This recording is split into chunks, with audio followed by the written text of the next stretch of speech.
Hey folks, Dave from Nerdarchy, for nerds, by nerds. Hanging out with these nerds. Nathan Nerdarch. Nerdarchist Ted. And we are Jakeless today, no intern, but we do have Nerdator Doug in the house, manning the screen and your comments. What's up? So, it's Saturday. Happy Saturday, folks. Woot woot. We got a, pile of stuff, kind of off camera to, talk about and show. We do. And we have this. And I will not turn it around and show you Ted's address. I'm thankful for you not doing that. Yeah. You got to watch because this camera picks up way more than I thought it did, too. So, Stephanie over at Candlewick Press was nice enough to send us a package. And, ooh, it's got a shiny on it. Yeah. You are the cleric! Endless Quests, Dungeons and Dragons. So they're back. They've brought back the Choose Your Own Adventure books, and frankly, it's skinny compared to the ones that I read as a kid, but it's just so much nicer. It's got pictures in it. There's color. The paper quality is better. Yes. It says, are you ready to embark on an endless quest? Enter the lands of Dungeons and Dragons, where you are the hero.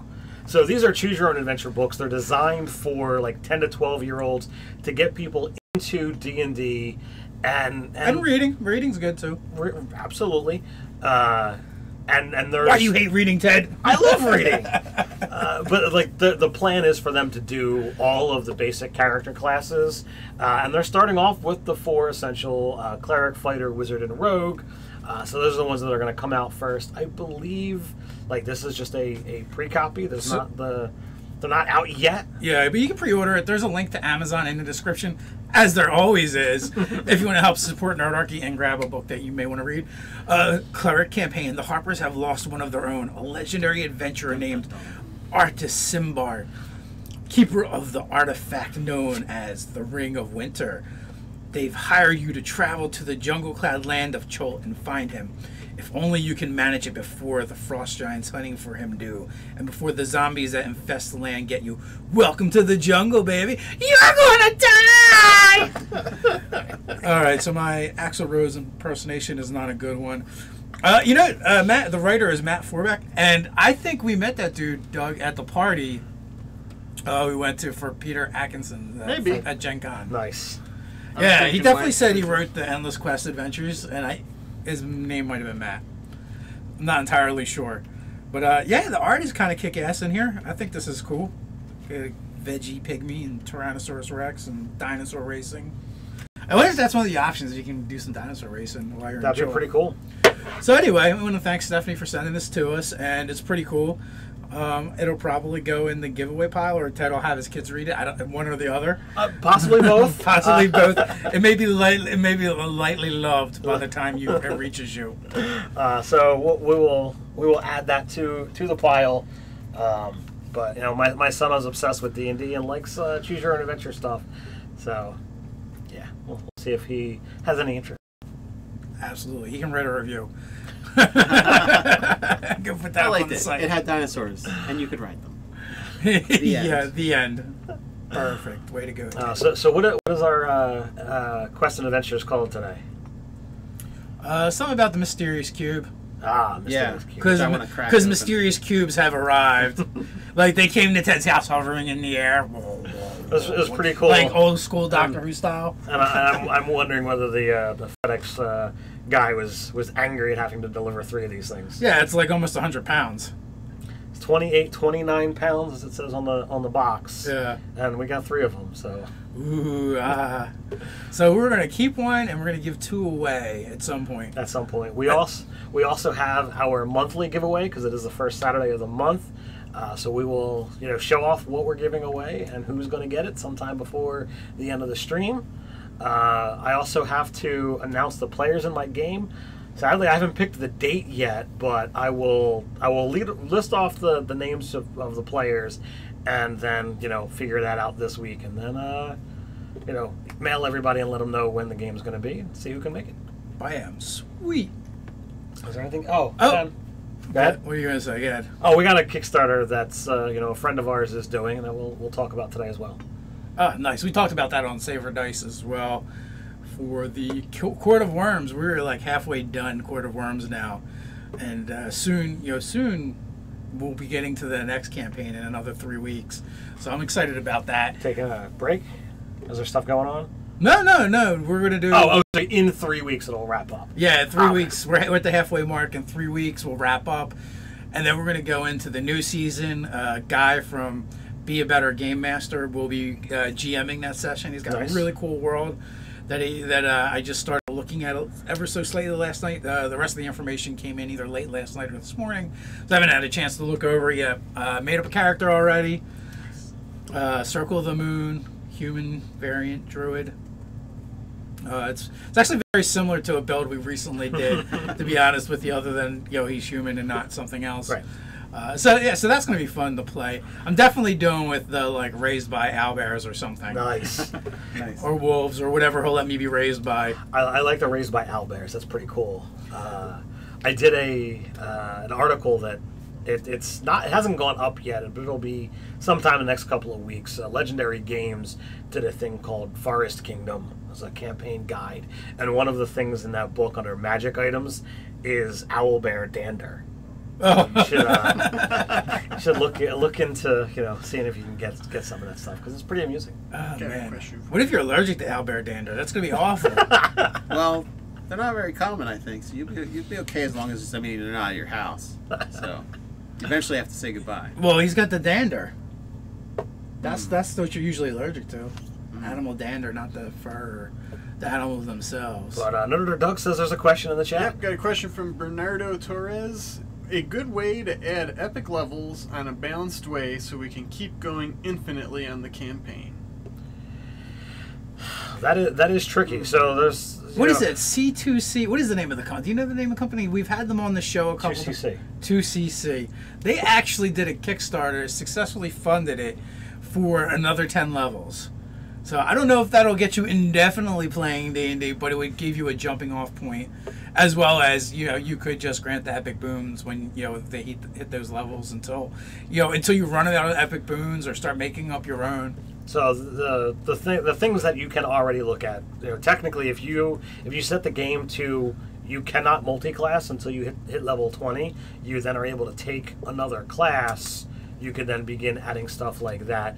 I know it was a while ago, but we had somebody run a game for me and 2 other players that did a 40th level game, and he wound up doing a spell progression chart if you were 2 full multi-classed, and I think you got up to 14th level spell slots.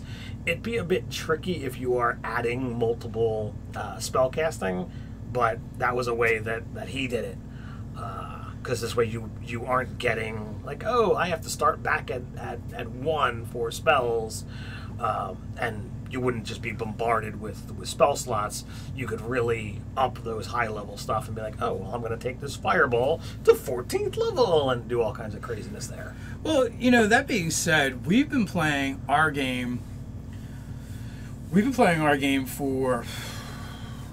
We're going on 5 years now. Hasn't really been that long. It's over 4, right? It's 4-ish or more, and we have not hit level 20 yet. We're just about to. Now, granted, we only play monthly with those games, so it's a little bit slower. But even with the Scarlet Sisterhood, where I leveled them every couple levels, sometimes I'll wait a while.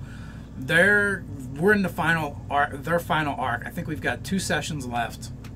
They're level 19 on the next session.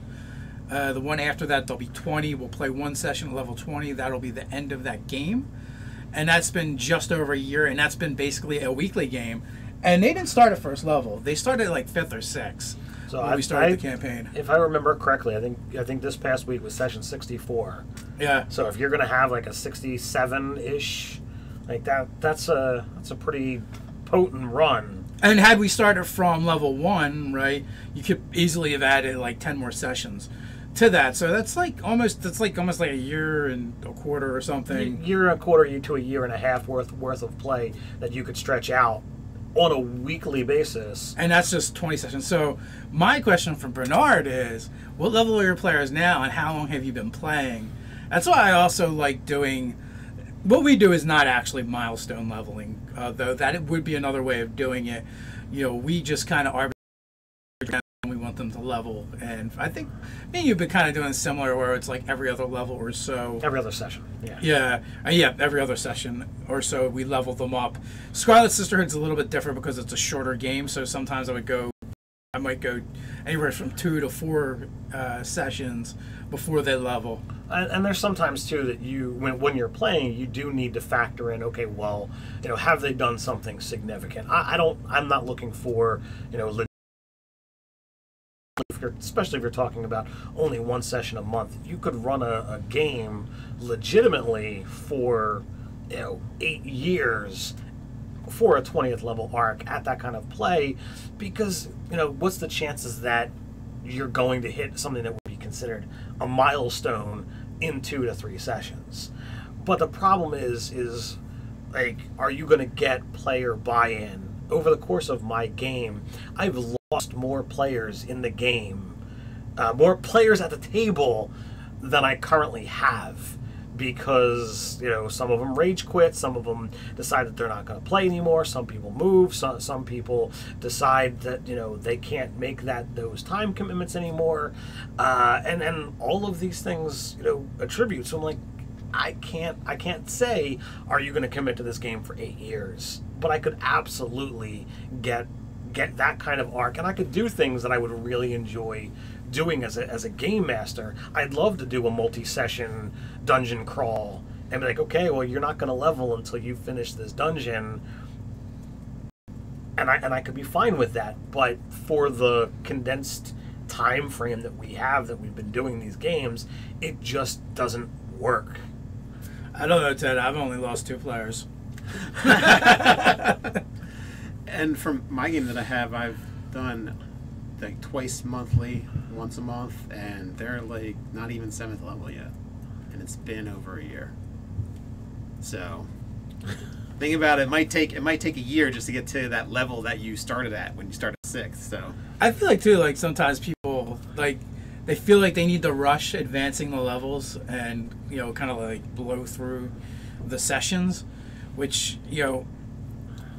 I don't like. I'd have to ask like what's going on in your games, that the game itself isn't rewarding enough that you constantly have to have level progression every session, or even multiple times in a session, in order for your players to have fun at the table. You might need to look at other things during the game, and the other thing that helps a lot is if your players buy into the world and they like to do things in the world, and that is rewarding to them. Like one of the problems I have with my player Anthony is like if something doesn't mechanically mean anything into the game, he is completely disinterested in it for the most part. Now, which is weird because he's also a really good role player at the same time, and he does do stuff in the game. But like we always have this discussion of well, what's the point of having money? It doesn't do anything. It doesn't matter if I buy stuff. But like what I really hear him kind of saying is, I don't buy stuff that does something mechanically. But at the same time, if you talk about, we're going to level this session, he's like, but we just leveled like 2 or 3 sessions ago. What the heck? Or he always says last session, no matter how long it's been. But but then I'll have other players, and they're like, I need to buy like a fancy dress made in the Feywild, and like it doesn't do anything. It's just pretty, and they're like all about that, or building the bathhouse. Like the Scarlet Sisterhood is great. Has been great for that stuff. Or Ted with Relians, like I want to start learning languages. How can we do this? So like way back when we kind of started this idea that he started corresponding as his downtime with other scholars and stuff like that in order to kind of facilitate that. And he's done other things where he's invested his money that mechanically hasn't done anything for him, but they're more like role-playing elements and things that like Relian would have wanted to spend his money on. I can't think of a character concept where money just becomes useless. Because like, okay, even if I decide, all right, I want to play the barbarian who hates civilization and has no need to buy frivolous things, I could still think like, oh well, I could get hirelings, I could get whether it be garments, whether it be, oh well, I want to buy land that. No, he wouldn't want a castle. He doesn't like civilization. But like, I want to buy a land and keep it as a nature preserve. Like, you can give me anything. What if he wants to build a cave, a really big cave? He can build what I meant was spend the money equivalent to what a castle would be and have a thing. Yeah, I mean that's always a thing. Reliant, I saved money for a long time because I wanted my own temple. And by the time I had almost enough money, the new set of spells came out, and it's like, oh, I can just cast a spell and I've got one. You're like, oh, we're gonna pass a year, and I'm like, perfect. I can cast this spell every day for a year, and it becomes permanent. And now all I needed to do was just get the permit for the land, and I didn't even have to pay for that. So it was just like poof into an existence. Now what do I do with the money? Fine, I'm going to pay that, and I will hire people to teach. So now I'm providing free education for this town. Woohoo! And it costs like a lot, though. For the year. Yeah, but I mean, I paid for the teachers. And it's just like, all right, here's all this money. I still have a ridiculous amount, but I'll find ways to do that. I mean, I could be like, all right, I'm just going to subtract this money and say I ate a lot, because that character does that. Well, and then Ryan's character in your game started up a business, and he invested in that, as well as maybe a spy network or a thieves guild network and things like that were rewarding to the player, but not necessarily automatically to the character or tangible benefits. It's more like role-playing stuff and things of like, oh well, what does this character, if he's a person living in this world, what do you want? What are things that you would want to do? Yeah, and as I caress Nate's hand, and that's always a thing that you can get into, and you can have a lot of fun with that, especially if like you're playing in a world where you can't just go buy magic items. And our world, you don't usually do that.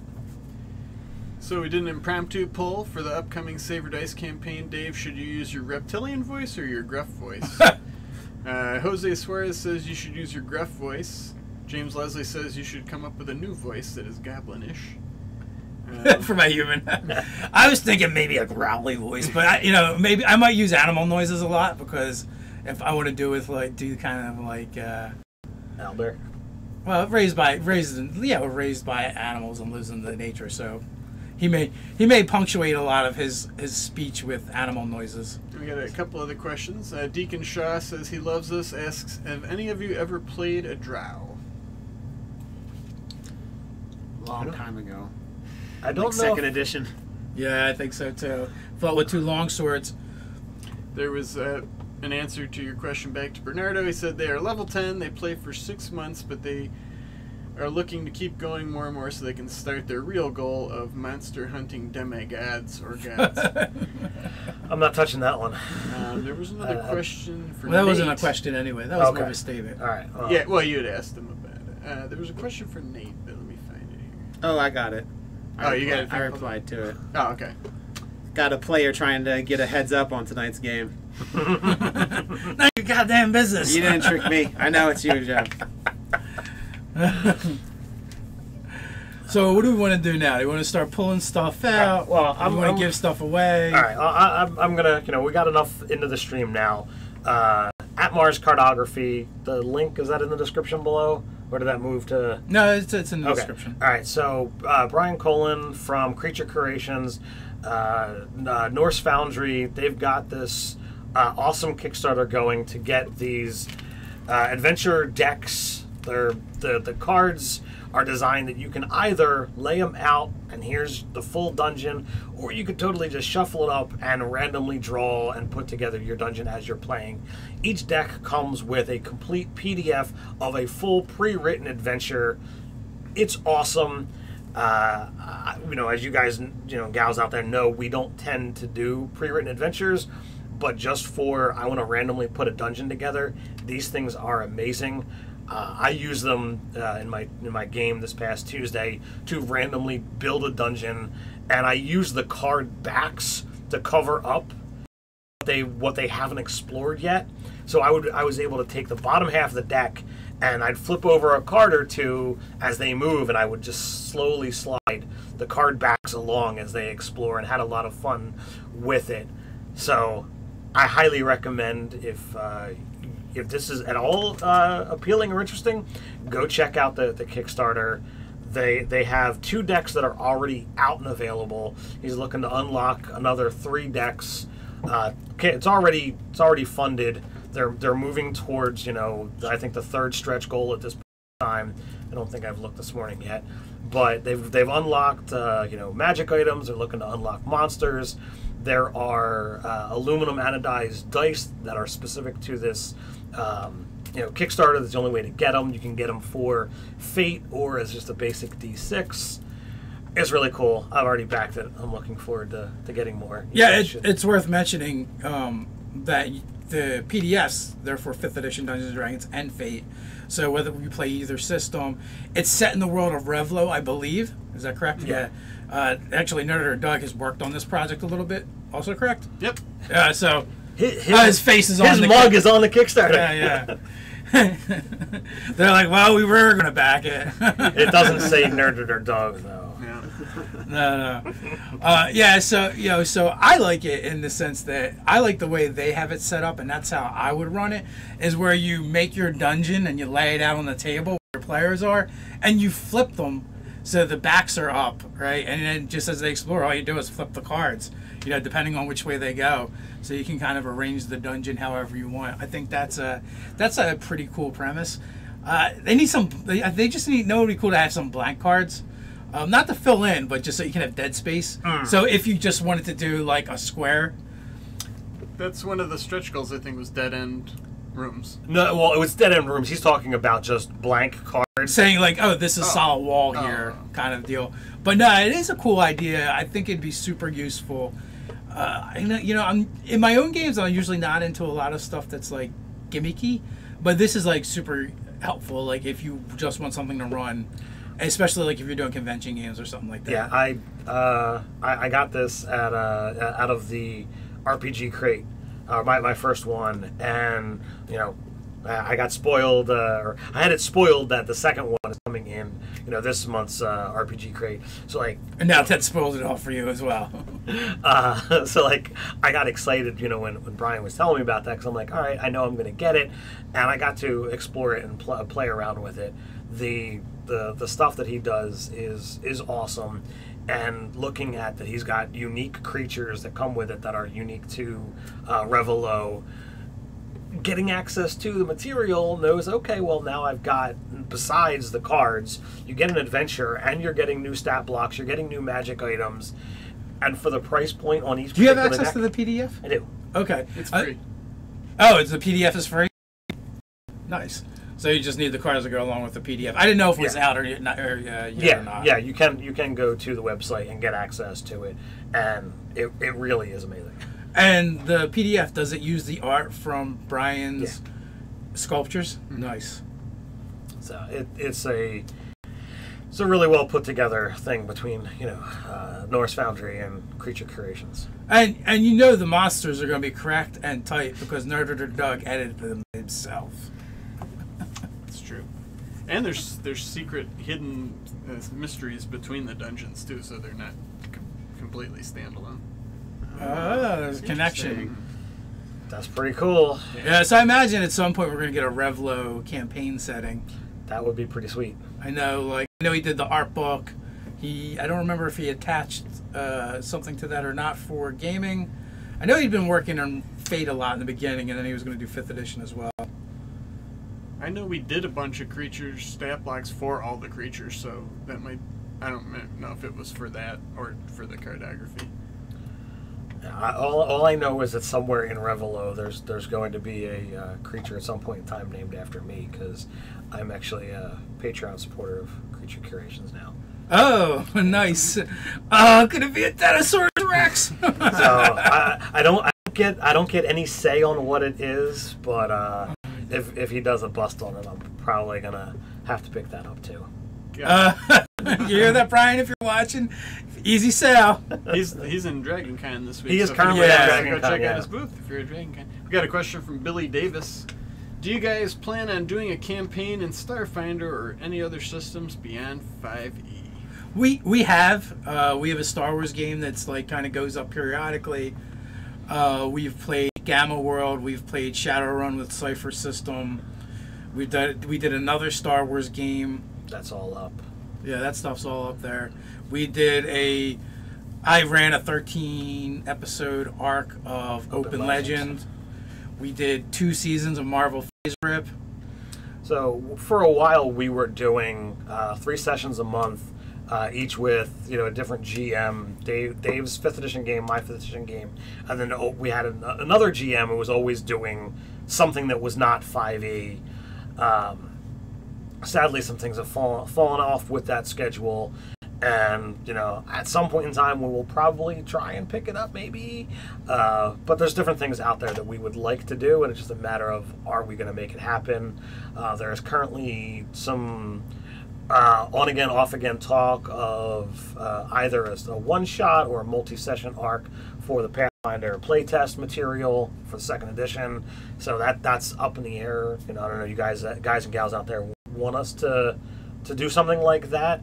But we are always open to suggestions and feedback. So if there's something that you'd like to see us give a shot at, let us know. We'll see what happens. I know early days of Nerdarchy, I ran some Mutants and Masterminds material. It's also up. That's also, yeah, but that was all streamed games. So yeah. That's up there if you want to check that stuff out. I did promise Professor Bill I will run a game of Mutants and Masterminds for him. And it's going to happen sooner rather than later. I told him after I finish up the Quarter Worms, Scarlet Sisterhood will be wrapped up, and I'm probably going to take probably like a 6 to 4 week break or 6 to 8 week break from it before we do our next campaign. So maybe in there I'll run the Mutants and Masterminds. And I mean it's just one of those things. There are more games out there that we want to play than we have time for, so that's always an issue. I have a copy of Predation from Money Cook Games coming, and I've secured a copy to give away as well. So maybe at some point in time, we might run that. And related to the mysterious box over here, there's always that option of running that as well. The Invisible's on. Do we want to pull out that mysterious box? We absolutely waiting. All right, so as we just said, there's the. Gotta try to not. So we are not trying to knife coming right in my face. Not try to stab anybody. We have not opened this box as much as always a Boy Scout. Cut away from yourself towards your friend and/or family, as the case may be. Oh my God. We got a piece of paper that says Monty Cook Games on it, Cypher System. Ooh, we got a black envelope. We do have the black envelope. Are they? It makes me think of Darkhold, but that's okay. All right, so let's. Comic books.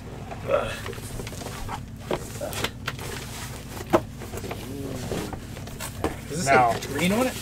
Those envelopes, if I remember correctly, each one is unique. What's it say on it? It says nothing. It says nothing. Oh no, there's writing here. Oh, he did. Green. It says green. There's stuff in here. It's a secret. The corners. Yeah, it's got cardboard L brackets in it. Well, that is so that your cube can be shipped to you securely and keep in a nice cube size. Comes with free shape. cat toys. Yeah, free cat toys.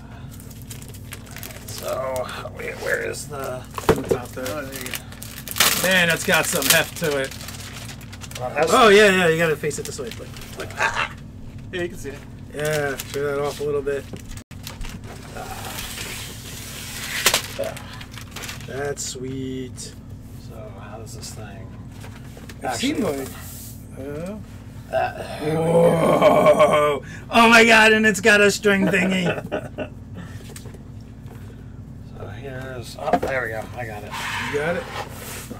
So this goes that way. That comes that way. Oh, wow. This one goes that way. Oh man! Oh, it's no! It's got drawers. Oh, It's got drawers. All right, let's turn towards... Ah, my God! I'm too fat.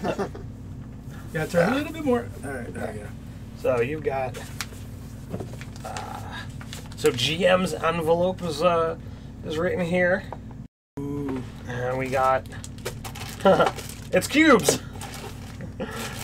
You got decks of cards. You got... If you want to take a look at that one. Sure. Alright. There is a number of Oh yeah, several decks. hardcover books in here. This will make it easier. Oh yeah. Oh, we got some kind of cast of a hand. Yeah, let's slow down, Ted. Slow down. Let's go in order. There's here. a lot of goodies in here. Check that Mamba man. Jump out. Ted can't help himself. He can't help himself. Look, you got the cards. This guy holds the cards. Man. Oh yeah. And if you got an unruly player, it's just bang. Just, backhand them. Got some purpley cubes here, some gray ones. Yeah. We have no idea what they're for. 4 wrapped up things of decks. Yeah. So, objects of power. That's it. I just want to check. So all 4 decks are objects of power. Ah.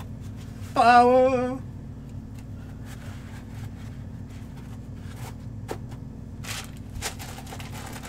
There we go. As I said, we got the GM's envelope, which we're not gonna. Oh, it's not completely sealed, but you've got the first session. NPC appearance, memorable NPC traits, miscellaneous locations, sites, or scenes, Invisible Sun stories. The list goes on and on. It's all these cool little handouts and things.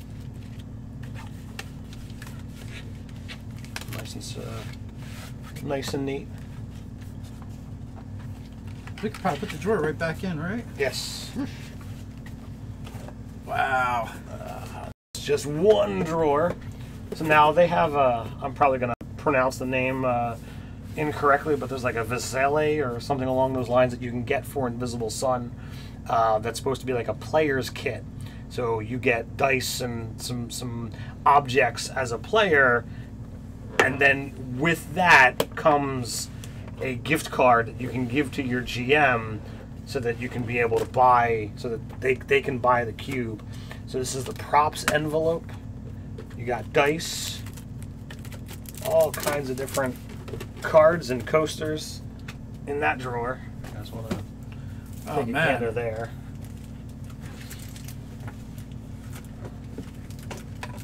I don't think they're coasters. They look like coasters. Well, the question marks. They have question marks There's on a them. whole bunch of cool little props in here. okay, so here is the secrets envelope. Including a postcard to some place. Looks like Wish it's got you were a here. Waterfall of blood and a purple sun in the background. It's cool art. Oh, the art on this is just amazing. The Soothe deck. For your soothsayer. Let's see. We got Beta Van Spell.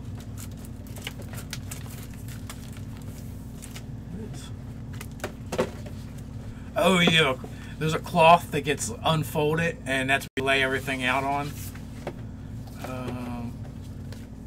There's more in here too. You've got the art from the Invisible Sun, and it's amazing. I don't know how well you guys can. That's pretty cool looking. Yeah, we got that one. We got this one. Although I'm always leery of unfolding these things. Yeah, Be we able can to slide a fold them hand back check up. to fold it back up. Ooh, That's pretty. that is very cool. Yeah, it's like a map. That's just one page of art, just amazing. It's a lot of goodies in here. Yeah. Well, you would think so. I mean, it's not an inexpensive game. But the But idea, there is a lot of stuff in here. But the idea is like, again, you could get you get your player's pack and then be able to give a gift card to your GM. And if each player does that, they've got their dice, they've got their handouts, they've got what they need to be able to play, and you get the gift card to give to the GM to lower the cost of the cube. So it's a pretty good model. You've got a hardcover book for the key, hardcover book for the game. So what are these decks? Can I get into them? Just need to pull one. We've got a hardcover book for the path and a hardcover book for the way. More objects, ethereal. Spell deck. That's all I needed. That's fine. Yeah, I think there's probably several of those in there. Incantations, ethereal objects. We use some more of the same. Yeah, more of the same. You have summoned the Black cube. Now behold its treasures. Called out of the dark itself, the black cube holds many mysteries and wonders. To absorb it all, there are 9 steps. When you're done, you'll totally understand why that's important. Open the player's envelope and remove the 4-page blank character tomes. These will have names like Vance, Weaver, and so on. Step 2 is to start really plumbing the depths of what you now possess. Remove the 4 main books: the key, the gate, the path, and the way. These can be read in any order, but you may want to start with the following. Start with the key, next perhaps read through the gate. The way is the book of magic need, and proceed to the path only if you're the GM. Ooh, dice. When you're ready to play, take out the components. These included the dice, the cube-shaped bane, and the vex counters. Unpack the cards. They come in 4 decks: spells, objects of power, incantations, and ephemera objects. Step 5, go back to the player's envelope of reference sheets. Give each one to the player who can use it most. I'm paraphrasing or cutting just to give an example. Number 6, open the GM envelope and remove those reference sheets. The GM will want them handy for reference during the game. 7, punch out the tokens. You'll find them for joy, despair, and acumen, and all things that help players advance. Step 8, don't forget about the props. These are meant to enhance your game as artifacts from the actuality itself. And lastly, 9, there's a sealed envelope. If you're the player, do not open this! Further, even if you are the GM, be aware that in a setting all about secrets, this envelope contains the secret of the secrets, so to speak. You can't unsee this once you've read it. You might rather want to come up with your own answers to the setting's big question. Open at your own risk. Enjoy. See you at zeros. So, lots of fun, So at some point in time, we're going to see if we can dive into the Invisible Sun and see about getting a game going with this amazing setting. I have a props info. Set aside.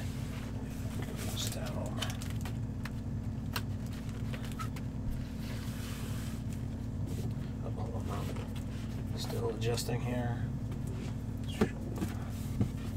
This one first. Yes. Oh, wow. That is so cool the way that opens up. Yeah, cool. And we also have 2 more of these. We're going to be giving these away. That's a great giveaway. This is going to be freaking a nightmare to ship. So, well, the great thing is We have the boxes? We have them in their boxes. Like we got 3 of them specifically so that we would be able to give two sets away. And this legitimately is everything a gaming group needs to run Invisible Sun. So we'll figure out when we feel like granting, I think we should just our Patreon, the patron giveaway. Well, not patron giveaway. Patrons are automatically entered in that giveaway. I think the next 2 months we should give away the cubes and just get them out of here. The game just released. Why do we want to hold on to it?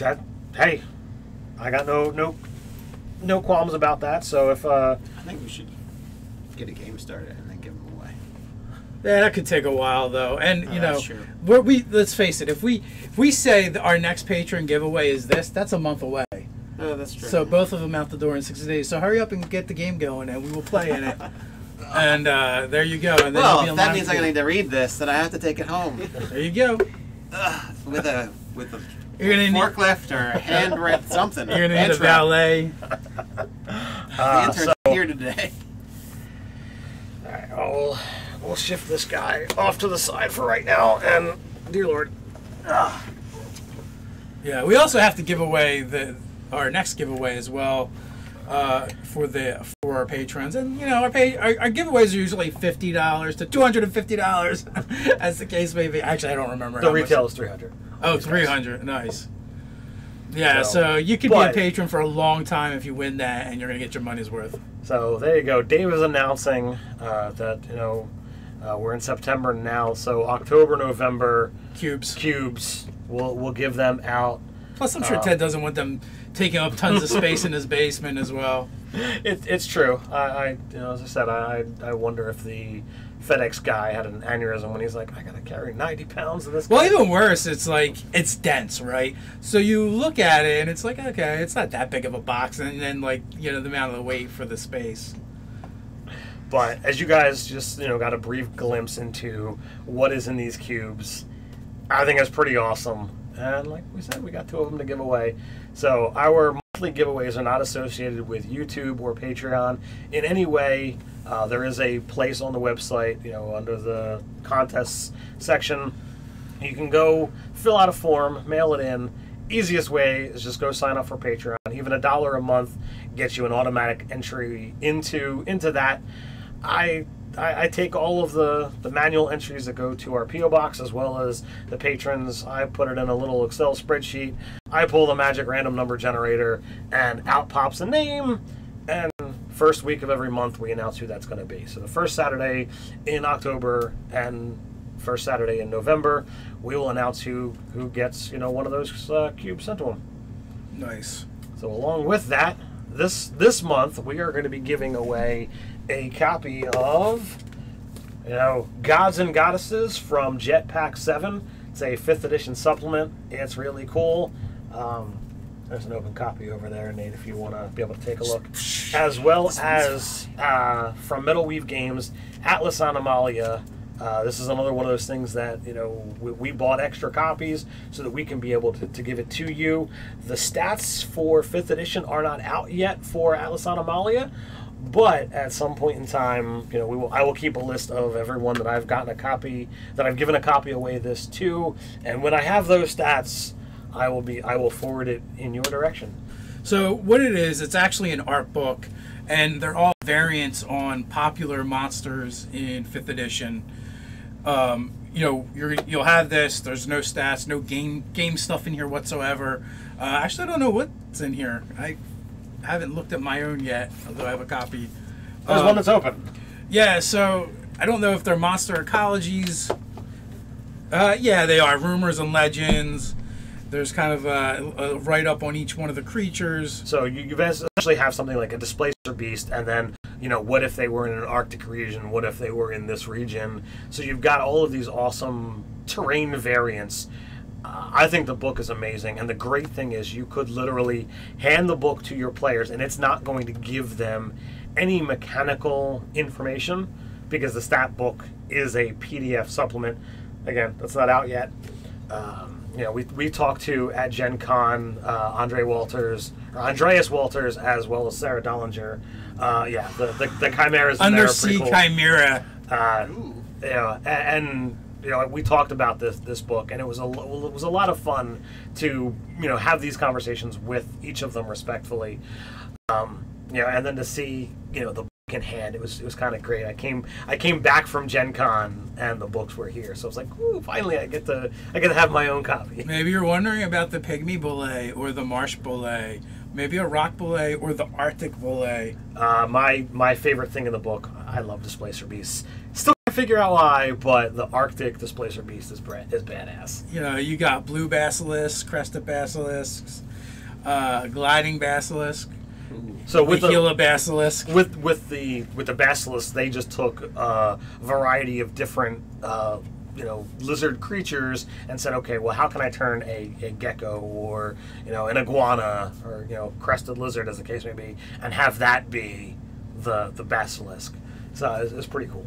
I don't think there's any displacer beasts in here. There's phase cats though. Oh, sorry, phase cats. Because displacer beasts. You knew it was coming? Yeah, I knew it was coming. You got a couple rust monsters because Is that an interior shot of the? Yeah, they all rust do. monster? Nice. They I think most of them have that. Well, Sarah said to us, in the one conversation, that is like she really enjoys the anatomy of creatures, and therefore she's going to absolutely take that standpoint. Yeah, well, she actually does medical art as well. Yes. Not particularly exciting, but pays her bills. So yeah, she knows her stuff. So I don't know. There's a lot of cool stuff in here. This Banyan Trent, Banyan Trent, Willow Trent. I don't know. You've heard of You a guys banyan talk. tree, I'm right? going to read this. So we are giving away Gods and Goddesses as well as Atlas Anomalia, and the winner for this particular month is Michael J. Bloomfield. So look for an email from us if you happen to be Michael, and I will get your address and have these two books sent your way. And as stated, I will keep a list, and when the stat block comes out, because we purchased multiple copies, I will be able to send it your way. Yeah, Snow Squall Pegasus is pretty sick looking. Yeah. Really great art. So yeah, so that's that. Is there any other questions come up in the meantime there, Doug? Dude, this Wildfire Pegasus, it looks like a Clydesdale that's on fire with flaming wings. But it's still a Pegasus, so it's still a good guy, right? Maybe. Got owlbears in there, which are always fun. Mostly just talking about how awesome the invisible sunbox looked. Powbear. You should Pandal. give away the deck of many things. We will be giving away the decks of many things, especially towards the end of the Kickstarter. Got some Patreon reward love in here. They're liking the new rewards are stellar. Great step up. Thank you. Well, We also have been playing around with how we shoot videos a little bit, and we're trying to have a little bit more fun and be a little more creative with some things, which next week you'll actually see the first one, and that is actually a sponsored video by Deck of Many. They have a hologram spell card coming out on Kickstarter, and you know what? That is probably when we will be announcing a contest at some point or another very soon. Probably like have you share that video around or something. It'll be a Gleam contest. Although we don't mention it in there, we'll have to mention it other places. And going forward, we'll have to make sure we get that out there. But we do have quite a few Deck of Many cards to give away. So since we are supporting their Kickstarter and sponsored by their Kickstarter, I think that's something we should probably do. absolutely. So I have not picked the date. This is my month to game with you awesome fans that are out there. But what I'm going to do is I will read the list of players or potential players. I will figure out the next couple of days when that's going to be, and then I will email all of the players and say, hey, who can make it? And then I'll announce next week what the date of that game is going to be. It's September. There's a lot of stuff going on. So. Ted, did you pick the names? Because I think I know like 4 of them. I know some of the names because I've gamed with some of them before, but this is totally what the random number picked out. So This is totally what I randomly wrote down. I kid. Ted has his old method and pulls a lever or something, and names come flying out at him. It's like the, ninja stars. No, it's like it's a crazy contraption thing. The crazy Goldberger? There you go. It's the Rube Goldberg machine. I pull the lever and the things go up and down, the balls fall, and the things get knocked over, and eventually it just throws out names at me, right? That's how We it got a works. reminder and a question. So we got a reminder for Nate. Don't forget to plug your new upcoming show with Kanada. Or Kaneda, he's forgetful. And then we got from Random Chiraptera. He is studying his 5th edition Player's Handbook some more, starting to learn how stuff works. Is there any chance that add heritage choices for Dragonborn? Just the Dragonborn feats and Xanathar's Guide to Everything is the closest you're going to get, and I don't think that's exactly what you're looking for. In our games, we make the breath weapon be a bonus action, and I think sometimes we allow Dragonborn to have dark vision. I think overall what they get is kind of light. At low levels it can be kind of cool, but as the level progression As goes soon as you on, hit 5th level, it's like, yeah, why bother? yeah. So depending upon what level game you're playing with, the Dragonborn are kind of a subpar selection in correspondence to things like humans, dwarves, or half elves. But you're a man and a dragon. You're a dragon man. And What is the halflings. show, Nate?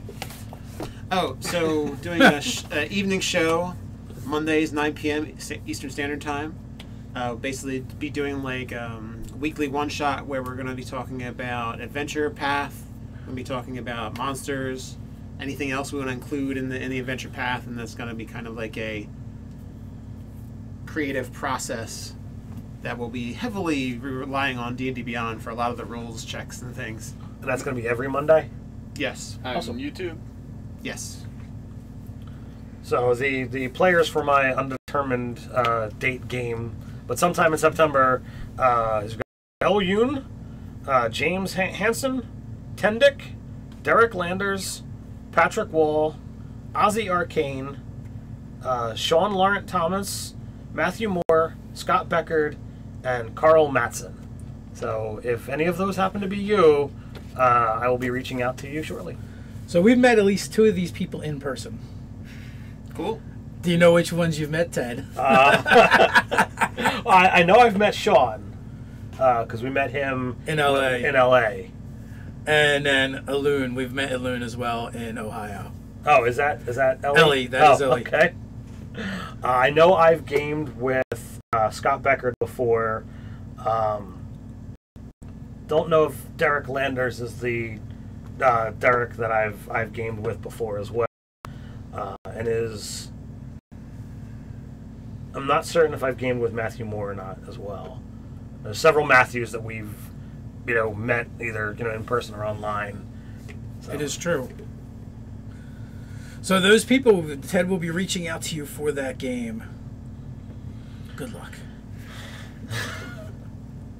So tonight we actually have off, I believe, or you're playing, right? I'm playing, yeah. But it's not going to be live or anything. So. Yeah, what session are you guys on? Well, actually, I'm going to be doing my alternate game because I thought somebody wasn't going to be able to play, but everyone might be there. I'm doing balancing the scales where everyone's kind of like transported to a region, and I'm actually running through modules. We're currently in the Sunless Citadel.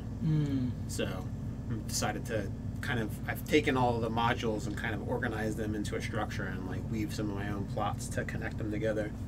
So that's like the alternate game that I play sometimes with them. Yuck. Pre-written adventures. I wanted the You're out of the family. I wanted the experience of reading the pre-written adventures and actually going through them and seeing how it went. Having done The Sunless Citadel is actually really good. I hear that one gets high praise. Having done a handful of pre-written stuff, there is definitely good and bad with it. Related to that, the RPG Crate game that I run, or mostly I run monthly, is actually starting a new season with this particular month's game.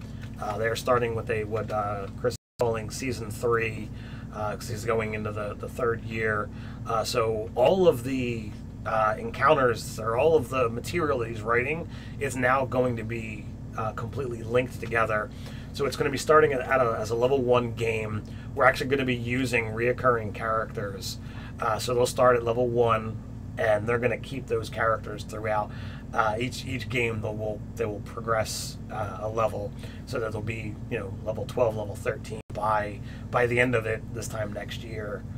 So it's actually kind of cool. So we're in talks with the players as to who's going to be what. So if you've enjoyed the RPG Crate games, we're going into a block where we're going to be seeing the same characters, so the cool role playing, the loot will actually mean something, and therefore character death and all of that stuff will actually be far more meaningful, as we're now actually going to be treating that as a monthly campaign. Speaking of published adventures before your next live chat next week, Dragon Heist will come out at stores. Also, we should probably mention a new thing we started. We last week we mentioned we were going to do it, and we asked what you guys thought if you would be interested, and overwhelmingly it seemed like you were. So we have begun putting up character build guides over on the DM's Guild. So for our Mindbreaker Paladin, we did that video a little while ago. Now in the description, not only can you find a character sheet over on to D&D Beyond, but you can find a link to a pay what you want character build guide over on the DM's Guild. We also did our Way of the Zen Archer build as well, and we got another one coming up this week, kind of in honor of Dragon Heist, a little bit inspired by the City of Waterdeep, or beneath the City of Waterdeep, as the case may be. So you can look for that. Well, that'll either go up Monday or Friday. I think we're shooting for Monday to put that up. But this way, like we're gonna start getting a presence over there. And if you're looking for some a progression to see, what should I take at what level, what should I be looking for spell wise, when applicable, I think it's a really cool thing. So love and some feedback over there would be awesome. Yeah, I know some people have asked us to go back and do like previous ones that we've done as far as character sheets, and I'm sure we'll get the same request for the build guides. But the only problem with that is like no one will know about them. Like they'll be harder to find. A lot of the stuff going forward, it's easier for us to do it because we can tell the viewers in the video to go here or go there to check it out. Also, it's been suggested to us by Owen Stevens, who does a lot of freelance work and also works for Paizo a lot, that we start taking our monster BFFs and turning them into products as well. So some of them, we probably will do that, and some of them will appear on the nerdarchy.com site if they're SRD monsters, or if they happen to be Wizards IP, we'll probably just put them on the DMs Guild. So this way you guys can interact more with the content we put out. I know since we've been doing Nerdarchy, a lot of times people will say, well, how did you do that? Can you do a PDF? Can you give us a link? Blah, blah, blah. So for some of this stuff, we are going to absolutely be doing that. And also, a lot of stuff that we've either made or are making is now being turned into Patreon rewards. So if you happen to be a patron at whatever level you are, you're getting some of that now. We're going to be going back to some of our old stuff as well that we've created, and we're having writers take a look at that and write on that. So it's kind of cool. And so we are always looking to do essentially more products and more things, so that the stuff that we come up with or is inspired by what we come up with winds up becoming things that you can be able to add straight into your game, and you have that handy reference there for players and GMs. Yeah, so we're also beginning to release our old Patreon rewards from, I believe, a year and a half ago, 2 years ago-ish, probably like 2 years ago. 2016. Yeah, from 2016. We're starting to compile stuff like Secrets of the Mage Forge, or the Mage Forge, I forget the name. Secrets of the Vault. Secrets of the Vault. Mage Forge Volume 1. Yeah, Mage Forge Volume 1 is already over in the store for you guys to pick up. We'll probably be doing one of them that's just nothing but friends and foes. One of them will be nothing but monsters, and one of them will be nothing but lost lore. So as we slowly begin to put that stuff out there, we'll be telling you guys all about it. Yeah, absolutely. And always, at least one of the videos we put out in the month is kind of a sneak peek into what we're doing for the next month's patrons. So if it's something that interests you, you kind of have a heads up and know to check it out. I'm laughing because I'm thinking of the last one we put up, the Planar Zoo that Megan put together for us. And the comment? Yeah. Someone was like, hey, no, the second half of this video is nothing but a commercial. He passed his insight check. Investigate. It's definitely an investigate. I'm like, you figured us out, buddy. Can't get nothing by you. But yes, we make stuff, and we will actually probably make videos to have commercials or advertising for them so that you guys know it's out there. But at the same time, if somebody, saw those things and was inspired, they don't feel like they've wasted their time. They don't have to buy the thing or support us if they don't want to. You have to buy the thing and support us. Nate, you haven't mastered mind control yet? We need one of those wheels. That's unethical. Yeah. So that's why Dave's cool. That's why. No, Ted is absolutely right. We try and talk about the thing, and hopefully it'll give you ideas that you can use, whether you want to support us on Patreon or not. That's fine. We still want the those videos to have some value to you and give you ideas, and hopefully spark your imagination for your campaigns. As always, that's what Nerdarchy is all about. Is lifting people up, giving you inspiration, so that the games that you run at your table are better because you've listened to us crazy fools talk.